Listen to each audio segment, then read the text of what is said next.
Hey, what's up everybody? It's your girl Jam, and I am here to talk about all things Alien Earth TV. Did it outdo the franchise? Short answer, no, it didn't. Why? Because it can't.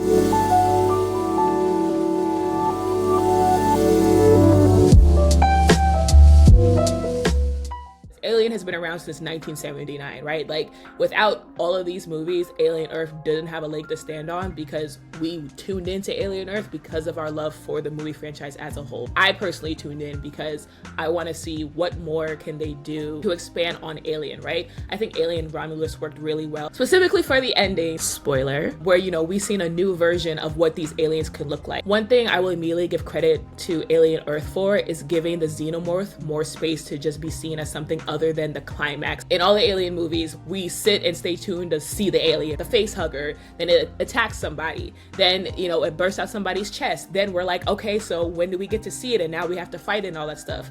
Versus Alien Earth, like, immediately they kind of showed what was going on, what the alien is, and this alien whooped ass. Okay, she was a baddie. In my opinion, all the aliens are girls, like the alien queen, and she gives birth to all of these baddies. I will also say though, the most consistent thing throughout all Alien franchises is the green text, a fucked up cyborg or synthetic that ends up getting busted out and we see milk go everywhere, the facehuggers, the alien itself, and greedy corporations, right? Like, I love Alien so much, but there's a lot of like human factors that play into why this alien is causing havoc. So another part of the Alien franchise that I love are the facehuggers. Those things are disgusting, and I will give Alien Earth its credit of like doing gross shit, like the shit that they did with the fly, the shit that they did with like the eyeball, and then dissecting the facehugger and just all the pus and liquids and gushy nastiness. I appreciate Alien Earth giving us things outside of just the xenomorph, but she's not the star. She's a piece of it, and like she's like the comfort scare that we're used to, but they gave me a lot of extra like scary shits that I wasn't really expecting. And I think Alien Earth opened up another door that Alien Romulus kind of started with, like, okay, here's the humanoid shit,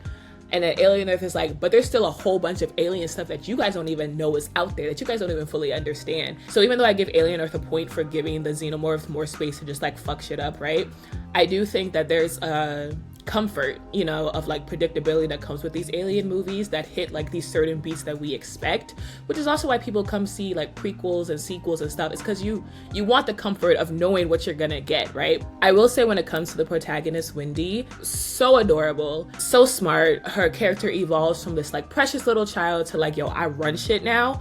I love that. I think she did fantastic being an adult woman pretending to be a young child trapped in a synthetic's body, and like the mental craziness of like, I don't even know what I am.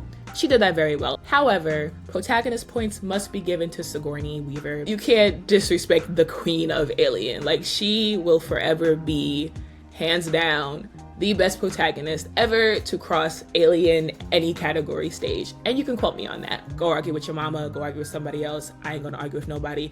It is what it is. So when it comes to locations, I will say that Alien Earth, it was very much just, you know, a secluded island. But I will say that I did enjoy the episode where they made it seem like we were on a spaceship that wasn't on Earth. Because it's a sci-fi movie, and because Aliens is very much like outer space, otherworldly, I will give the franchise its credit of how they kept it interesting, of the different spaceships and like the prison that they did one time, just the other like spaceship vibes, you know, like Alien and spaceships, like that's just.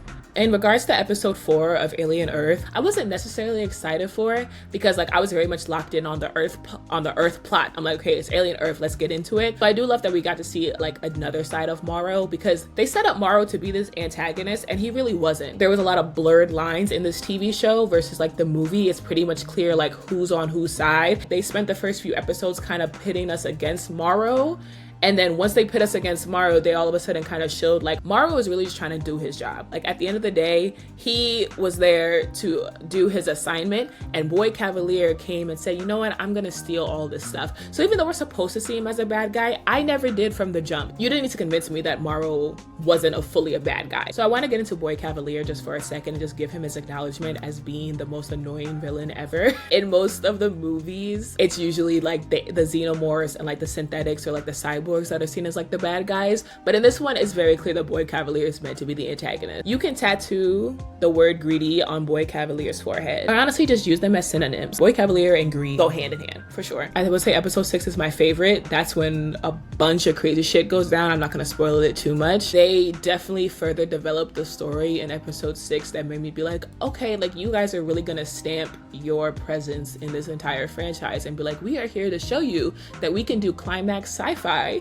just as good as the movie franchise. In terms of rewatchability, I have to give it to the Alien movie franchise. Alien Earth did a good job of making me love these characters. However, I don't think I'm going to rewatch it. Like if I just have time in my day to be like, oh, do I want to revisit Alien? I probably will end up going back to just the movies because it's a comfortability, right? But I say all that to say, you guys, go watch Alien Earth for yourself. Let me know in the comments if you agree or disagree with anything that I said in regards to comparing it to the movie franchise. Any personal opinions about the actual plot and storyline for the video, we can also chat about. But I'm really curious of just like, how does it compare to the movie franchise as a whole? Thank you for tuning into this video. Please hit like and subscribe to check out more of our videos. We have a lot of content coming up.